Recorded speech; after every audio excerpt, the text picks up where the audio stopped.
Assalamualaikum warahmatullahi wabarakatuh. Hari ini saya Dedi Duto Hartanto akan membawakan sebuah diskusi ya atau sharing ya, kita santai aja, relax aja.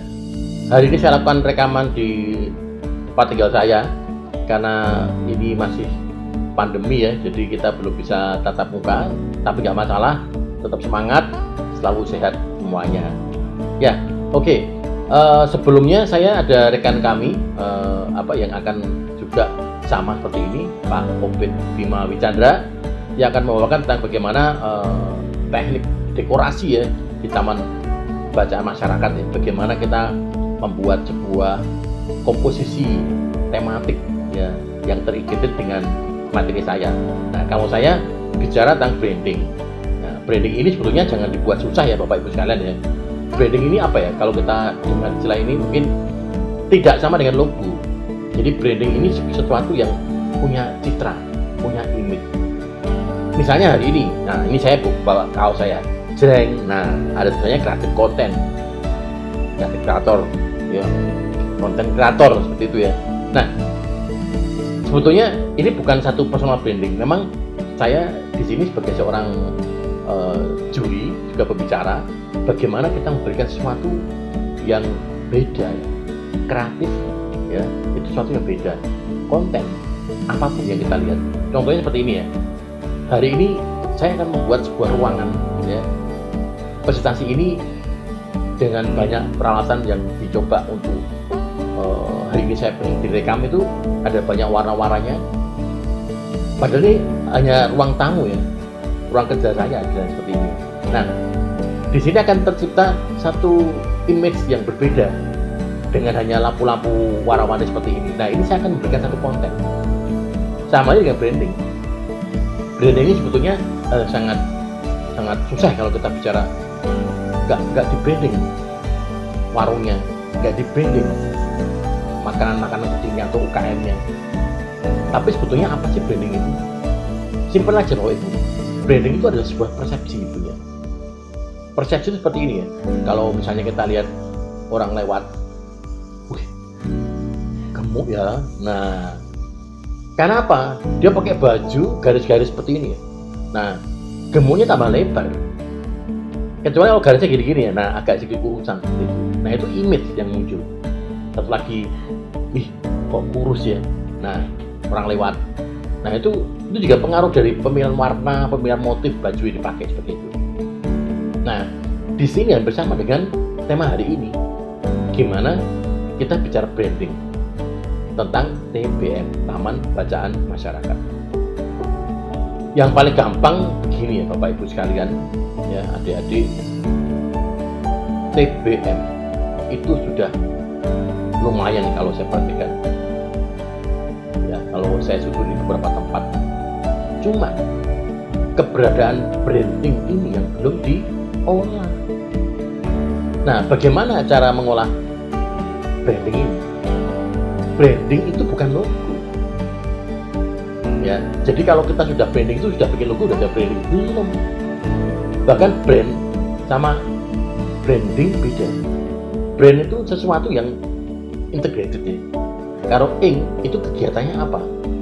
Nah, paling simpel seperti ini ya. Branding TBM itu apa sih? Pertama adalah harus bisa masuk ke benak. Benak itu otak kita ya. Orang pakai parfum, baunya wangi sekali. Nah itu baunya kayak gini ya. Nah itu sudah branding walaupun hanya bau-bauan ya. Terus kemudian orang akan ingat terus, ya ingat terus. Itu yang bau itu siapa ya tadi ya? Wah ini baunya. Nah itu sudah masuk ke sini otomatis. Akhirnya akan membentuk satu kata-kata. Oh Pak bla bla bla ini atau Pak Tit itu baunya wangi kayak terucap. Jadi apa yang kita lihat, kita rasakan, gitu. Terus kemudian kita masukkan di benak, akhirnya terucap seperti itu. Nah itu sebetulnya paling gampang kita bicara sebuah branding. Nah tanpa marketing branding Jadi kalau itu brand sudah ciptakan tanpa ada marketing branding, nggak bisa jalan, nggak bisa. Ya, tidak woro-woro, tidak promosi. Makanya ini seperti suami sama istri. Ini branding dibuat, sebelumnya logo dibuat, branding dibuat, terus kemudian muncul adalah marketing branding. Nah, ini yang penting, memberikan nyawa untuk memberikan komunikasi ke orang-orang bagaimana ini TBM-nya sebagainya itu. Makanya dari teori tadi saya bilang bahwa branding itu sesuatu yang harus bisa dilihat, dirasakan, ya toh. Termasuk juga nanti akan ketemunya di ingat, masuk ke benak kita, terus terucapkan. Nah, itu inti dari sebuah branding. Kalau marketing branding, nah bagaimana cara yang kita ucapkan itu benar-benar bisa paralel satu orang ini ke orang lainnya, kayak viral Bapak Ibu sekalian, orang lainnya. Ini akan membentuk satu pemahaman yang sangat masif seperti itu. Nah, akhirnya muncul dua pembagian dalam brandingnya adalah rasional sama emosional. Jadi kalau kita membuat sebuah taman bacaan misalnya seperti itu ya, kita kasih warna hitam misalnya, secara nggak langsung akan muncul cibiran orang-orang itu, kok peteng ya, kok gelap ya. Nah, karena apa? Warna itu punya satu kekuatan konsep sendiri. Warna gelap cenderung membuat sempit ruangan. Saya pengalaman kemarin melihat ada beberapa waktu juri ya bersama tim ya dari teman-teman gue. Ada yang lokasinya itu kecil sekali ya, memanjang. Tapi karena penggunaan warna-warna pastel, warna-warna yang sangat-sangat lembut ya, soft lah ya, kalau orang bilang seperti warna-warna Bali ya. Nah, itu warna pastel, itu jadi ruangan jadi kesannya lebar.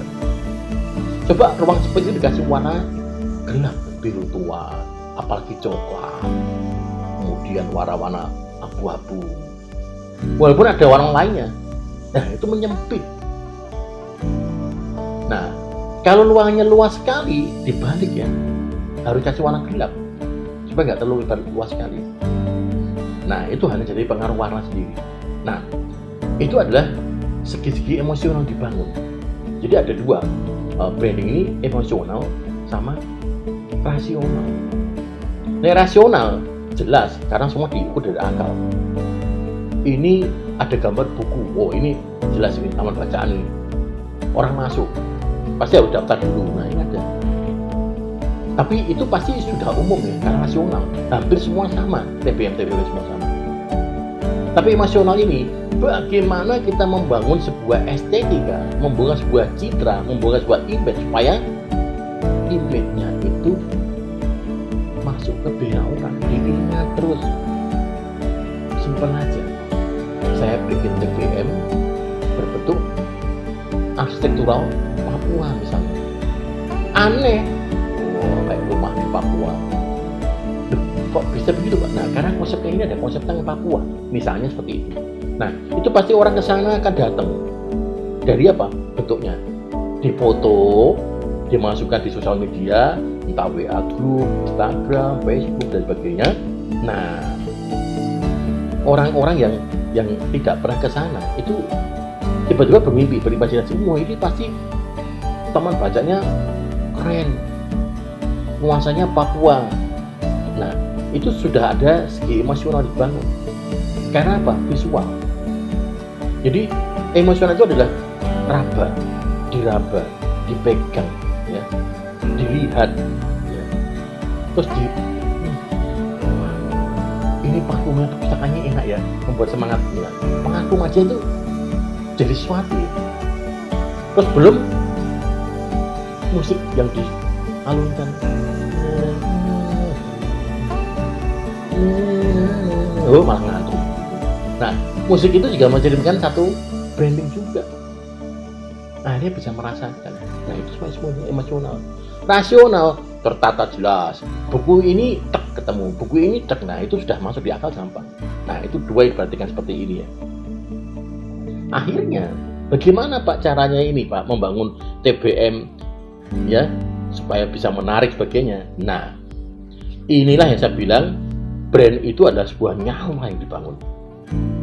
Contoh ya, saya punya kamar 3x3. Saya sentuh dekor-dekor yang menarik, temanya tentang superhero. Beda dengan yang saya asal ngecat, saya asal mural. Harus beda. Ini yang tadi saya di awal ngomong adalah beda, supaya ada sesuatu yang membedakan dengan yang lainnya. Terus kemudian membangun brand itu tidak bisa simsalabim abrakadabra. Kita harus benar-benar serius membangun brand ini. Artinya tadi saya bilang emosional, rasional. Rasional itu juga tata namanya, tertib administrasinya, nah itu rasional. Yang jelas-jelas tuh secara administrasi itu benar-benar itu mencerminkan sebuah taman bacaan. Jadi orang nggak kesulitan. Tapi kalau emosional dibangun adalah nuansanya seperti ini, membangunnya. Nah, jadi kesimpulan paling gampang dipahami branding TBM adalah mirip bapak ibu sekalian bikin sebuah kafe, bikin sebuah restoran, bikin sebuah tempat penginapan. Minimal misalnya kita ada kedatangan tamu di rumah, ruang itu kita bersihkan, ruang rumah kita untuk menciptakan satu kesan. Nah, itu sudah branding paling gampang. Tapi di sini adalah misalnya kita bicara tentang ini, memang sengaja kita setting lampu yang seperti ini karena tema kita adalah tema tentang bagaimana membangun sebuah Bhinneka Tunggal Ika, tapi nuansanya kita nuansa yang sangat ini tradisional misalnya. Ini rumah adat yang kita ambil, rumah adat gabungan antara Jawa Tengah, Jawa Timur, Jawa Barat, Papua, Sulawesi. Nah, itu bisa jadi integrasinya muncul. Jadi bukan misalnya ini gambar ikan, akuarium ya, tapi ada lagi gambar yang lainnya, pemandangan, tapi nggak ada hubungannya. Sisi kanan gambarnya ini, sisi kiri ini ya, itu nano-nano. Nah kalau ini Bhinneka Tunggal Ika itu terus sudah dengan tangan seperti ini, tapi bagaimana menciptakan sebuah karakter TBM yang punya tema-tema seperti itu. Akhirnya, nah kalau saya bicara paling gampang untuk TBM, untuk lomba ini ya, saya tips dari saya. Yang pertama, kesimpulannya adalah bagaimana Bapak Ibu sekalian bikin TBM itu yang secara branding mudah diingat, punya satu pembeda dengan lainnya, punya ciri yang beda. Ciri beda itu yang kedua adalah harus unik. Nah, dengan unik itu akan jadi pembeda. Unik di apanya? Pelayanannya, servisnya, interiornya, pemandangan biasanya, ilustrasinya, ruang tunggunya, tamannya, ada gemercik airnya, ada musiknya, ada aromanya, semuanya itu diunikkan. Akhirnya never ending promotion. Jangan pernah selesai di situ. Ya, yang ketiga adalah promosi terus berjalan. Dengan cara apa? Sosial media manfaatkan. Bikin cerita hari ini ngapain. Nah, itu branding juga. Berikutnya adalah layanan di kualitasnya, pelayanan kualitasnya, servis, hubungan dengan masyarakatnya, ruang nyantai dibuat santai. Mungkin kalau ada dana dikasih AC, atau nggak ada AC dikasih waktu yang dingin-dingin, nuansa ilustrasinya itu juga jadi satu kualitas layanan. Dan yang terakhir adalah harus berpikir jangka panjang. Artinya jangka panjang adalah bagaimana TBM ini tidak hanya ikut lomba saja, ya, 2 tahun, 3 tahun, 5 tahun, sampai generasi pengurusnya berjalan tidak mengoyakkan konsep ini, malah memperkuat seperti itu. Ya, jadi di akhir kesimpulan dari saya bicara ini adalah paling banyak saya bicara kata kunci adalah beda, unik, pelayanannya harus oke, ya, akhirnya muncul di Bena. Ini mirip yang saya ulangi pertama. Kalau dapat muncul di Bena, nah ada sesuatu yang masuk di otak kita sehingga sampai kapanpun siapa yang hadir itu akan teringat bahwa ini adalah taman bacaan masyarakat desa ini. Galilah nilai-nilai lokal, ya, tidak perlu harus heboh dari dunia western, dunia barat, sebagainya, tapi galilah dengan sesuatu yang lebih karakter-karakter yang ada saat ini.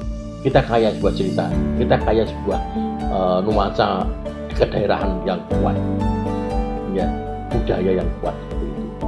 Oke, selamat bertanding dan semoga sukses buat semuanya. Selalu sehat dan oke. Salam kreatif. Wassalamualaikum warahmatullahi wabarakatuh.